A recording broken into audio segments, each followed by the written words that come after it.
We have had our issues and challenges with Iran. And again, for us, the attacks on Saudi Arabia is of tremendous importance to Jordan. We have an outstanding relationship with the Saudis. We are committed to their defense. Having said that, I think many of us over the past 6 months, if not more, have been trying to caution escalation and calm things down. And relatively, that's happened across the summer. Obviously, the attack on Aramco has upped the ante. And this is a very important week in New York, where I think all of us are trying to figure out how to step away from the brink of war. The Wall Street Journal had a report that it's not that clear to many experts that it was Iran. Do you think it absolutely was Iran that launched these attacks? The reports that I've gotten, the type of weaponry, drones and missiles that were used, definitely a state actor, maybe using non-state actors is probably the politest way of Proxies, saying it. So I think we all believe that we know who the culprit is. Why did it get to this level? And now can we calm things down and walk away from stupidity, I guess is the way of describing it. Do you think diplomacy is still possible? And should the President of the United States meet with President Rouhani if that could be worked out? Well, again, if you're going to meet, you want to meet to be able to achieve something. So,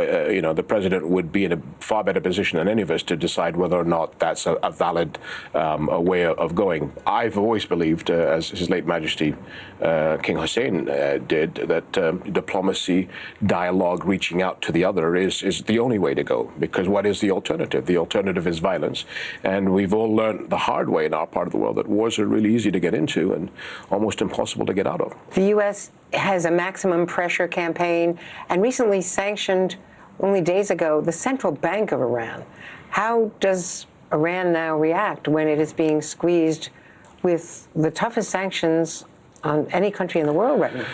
So again, I think one has to be careful that when you push somebody in a corner where they have nothing else to lose, that creates its own set of problems. But I think maybe if I take a step back, I always try to explain the challenges of Iran as they tend to give themselves an A+ for foreign policy, i.e. their ability to affect issues in Iraq and Syria, Lebanon through Hezbollah, Yemen, but kind of give themselves a C- for internal diplomacy. We know that they haven't been able to meet salaries for most of the citizens. I think people are very frustrated inside that country. But any country faced with an external challenge is going to rally around the flag. So again, I think we have to be smart on what is the aim and what is the strategy that we can all agree with as part of the coalition forces to make sure that Iran takes a step back and we can calm tensions in the Gulf. There was an independent Pentagon report last month that said that ISIS is resurging in Iraq and Syria since the U.S. withdrawal of most of our troops, and that even though there's no ISIS territory or caliphate, it is now operating virtually and raising the ISIS flag in Al-Hol. This is a direct threat to you and well, I think from a security border point of view, we fought ISIS on two of our borders, Syria and Iraq, for a while. I don't see we're not worried about that, but you're absolutely right that ISIS, especially to get technical, the Syrian campaign over the past year, pushing them out of Syria into the southern Euphrates, they were being pushed into western Iraq. And this is one of the reasons why Jordan and Egypt have reached out to the Iraqis for better coordination. We've got to keep in mind that as we're dealing with the Syrian regime, and there was a major game changer today where I think we're moving to more constitutional issues to get Syria moved into the right direction. We've got to remember that there's still two stories in Syria. How do we deal with the regime and how do we move society on? But the war against terror, not only in Syria, but into western Iraq. Due to maybe a concentration on the peace process, we've seen it in the South, the vacuum that's been created there because coalition forces are no longer engaged. There has been resurgence of ISIS. We are all aware of this. We're coordinating with each other. But I think we still need to do a little bit more. And for the next 6 months, if we don't keep our eye on the ball in western Iraq and Syria, then we're just actually giving the narrative and the ability for ISIS to reestablish itself. We've had so far no result from the Israeli election. And it could be they have a third election if they can't form a government. Is this a critical moment where the two-state solution is, some fear, all but dead because of both U.S. and Israeli policies. The Palestinians have been shut out of the process. Jerusalem is now the capital, no longer a negotiating point for a final solution.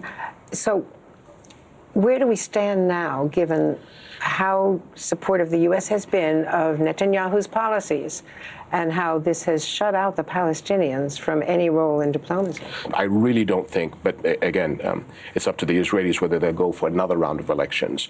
I think the president, obviously, of Israel has a tremendous task of seeing which government he can ask to be formed. And the second that happens, then I think all of us, and I'm saying all of us, members of our region, but the international community, will all jump on board to say, can we focus back to what most of us believe the only solution is the two-state solution? If it's a one-state solution, as you alluded to, then we're talking about an apartheid future for Israel, which I think would be a catastrophe to all of us.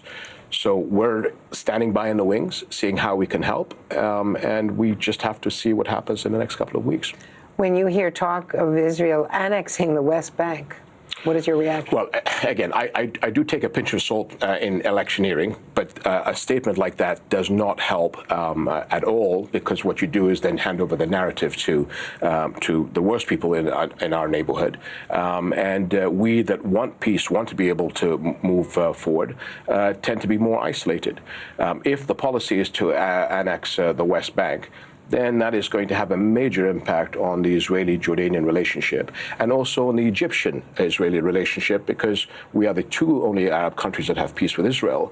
But if there's a box that's being ticked on a certain government getting everything that it wants without giving anything in return, what is the future? Where are we going to go unless we can get Israelis and Palestinians to come together, to live together, to be sort of the message for the future?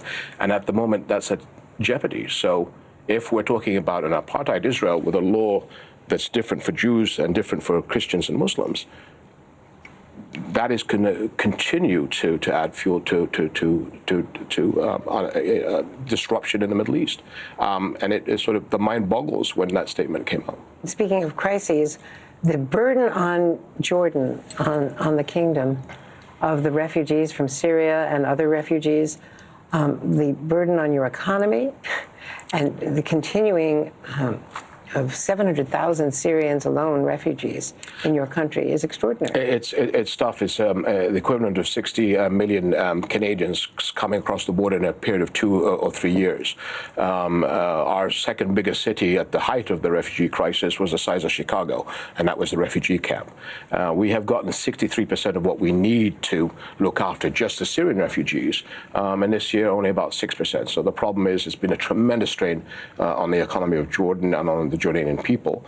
I think we did the right thing because these were people that were escaping violence and hatred.